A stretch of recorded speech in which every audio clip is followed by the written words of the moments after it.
Planet Green Trees Show. You know, there's a couple of different, from what I've been seeing here, is it sometimes also an independent flavor type of thing? Because some people would rather, like, of course, getting it too hot, it's really harsh on your throat. Right. And it's not something that you really, it's not going to Probably be not that pleasurable. healthy. Right. But if your temp is too low, then it's going to not burn your concentrate enough. So, but you'll get a flavor from it. So my son used to always say, quote, "You got to waste it to taste it." So I don't know. good advice. There's a lot of work involved with ingesting these diamonds. Yeah. So cannabinoids don't even begin to vaporize until 285 degrees. Ah. People have studies, apparently, I'm not sure what studies, but studies, which sounds,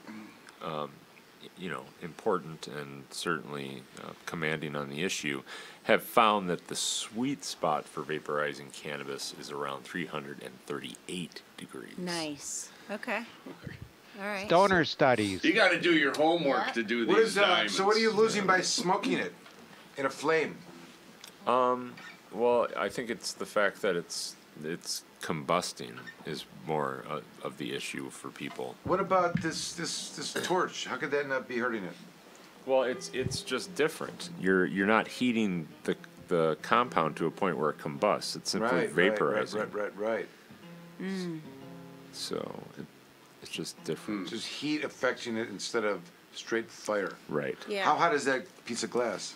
I mean, it's pretty hot, but if it's too hot, that's when people have ill effects, and then you're just combusting, and you're screwing it up at that point. You don't want to combust the material; you want to vaporize it, and it's so not.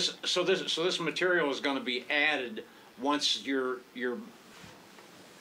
bong or whatever you're going to use. Once it reaches its heat point, then you're going to add it to it? Yes. It's not going to be in the bong as you're reaching the heat point? No.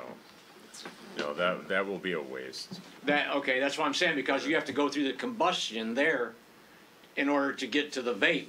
You want it to if it's in there. Hit it and sizzle. All this. How hot do you have to heat it to use it as a suppository? Oh God! Oh my gosh! For you, Alan, 450 degrees. Alan's obsessed. He's coming to the studio. He's going to do a full report on it next week. These are just rhetorical questions. 450 Don't you want to know? Anal Tune in next week for Alan. when Alan will tell you how hot it is for a suppository. Yes. He's going to answer all these questions. He's offered himself up there. Thank you, Alan. Alan, here's a question. What is this? Alan? This is how you've been ingesting cannabis as the. In your religious function as the Rasta rabbi, it's always been by dabbing, right? That's always been your thing. You're not like a joint or pipe guy, are you? You've always been a dabber. Is that right? That's like your generation? No. I've always been a joint. I've always been a joint or a pipe guy. Really? Not like a Jack Herrera pipe or some old school name of, classics.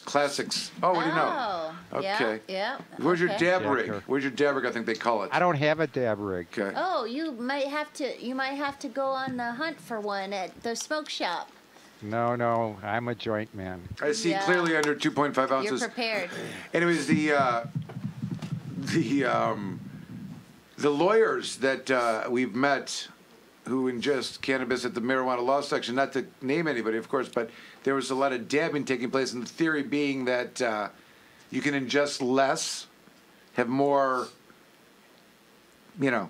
Effect. more effect with less, and maybe even smells less. Any theories on that, Jamie or Rick? Sounds like less is more. I was in that dab room. They had a nice dab room set up in a 4-inch carbon filter, but I was still smoking joints there. Yep. I saw you. I've never been a dabber. The Planet Green Trees Show.